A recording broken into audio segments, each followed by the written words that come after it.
Ambassador to the United Nations, John Bolton, was also given Secret Service protection, but not until 2022. Ambassador Bolton left the White House in 2019 before the January 2020 strike on Soleimani was ordered. But in 2022, reports began circulating that Iran was plotting to assassinate Ambassador Bolton and former Secretary of State Mike Pompeo. This is payback for the killing of Soleimani. That is when Ambassador Bolton was given Secret Service protection. His protection remains in place today. Former United States National Security Advisor and former Ambassador to the United Nations, John Bolton, joins me. Good evening, sir. And tell me, what do you expect in the days to come between Iran, the United States, Israel? What's going on in Doha or Cairo? Tell me what you expect. Well, I think we're on the verge of potentially a significant steps by either Iran or Israel or both. As your previous guest was saying, the Iranians look like they're unable to protect their own capital after the killing of Ismail Haniyeh. It's a signal that even the supreme leader is not safe in Iran, and Iran's reputation in the region can't last if they don't strike hard against Israel. And this time, I don't think Bibi Netanyahu is going to be pressured by the Biden White House to take the win, as they put it last time, and only retaliate lightly.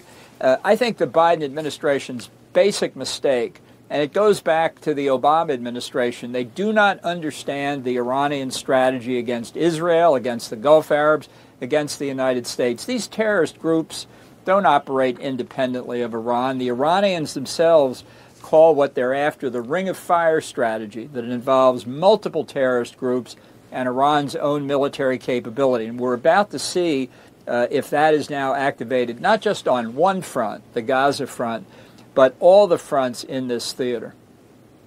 You know, I read reports today, though, Iran is planning to send hundreds of ballistic missiles to Russia.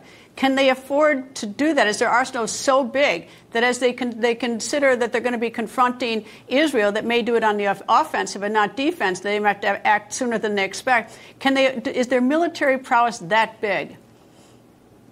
Well, that might be disinformation. It might be intended to persuade the Israelis they're going to come with lower speed drones. You know, the last time Iran tried a massive attack, the 320 drone and missile projectiles aimed at Israel, people said, oh, they did so little damage. Israel's air defense was so good. And it was good, and they had help from us. But Wall Street Journal and CBS reported shortly thereafter that of the 120 ballistic missiles that Iran fired, half of them never made it close enough to Israel to get shot down. They blew up on the launch pad, or they crashed before they got to Israel. So the Israeli air defenses were not really tested. What if there had been 120 ballistic missiles in the air over Israel, not just 60? That's why this is so dangerous. And really, we're also at the point where the Israelis can never know which of dozens, scores of missiles coming in might have a nuclear warhead under its nose cone. What is its capability to have a nuclear warhead under its nose cone? Well, I think that if Iran really wanted a nuclear weapon, it would simply send a wire transfer to the central bank of North Korea in Pyongyang for the requisite amount, and the North Koreans would ship them 1, 2, 3. You know, Israel's a small country. It doesn't take much, as former Prime Minister Ariel Sharon called it, to have a nuclear holocaust on the territory of Israel.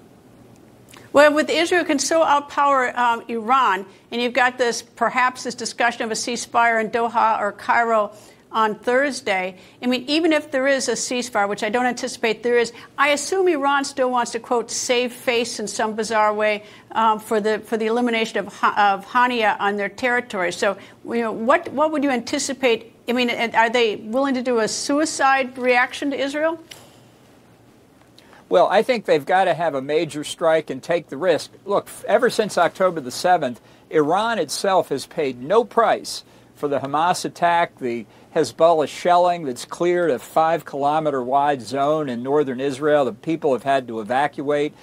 No damage to Iran for the Houthi rebels in Yemen, closing the critical commercial route through the Suez Canal and the Red Sea. It's just unbelievable, and there's not going to be any ceasefire. From the beginning, Hamas has insisted that this next ceasefire has to be permanent. Israel has offered 2 weeks, 4 weeks, 6 weeks. The difference between a time-limited ceasefire and a permanent ceasefire is infinity, and Hamas has never indicated it would settle for anything less. Ambassador John Bolton, thank you, sir. Thank you.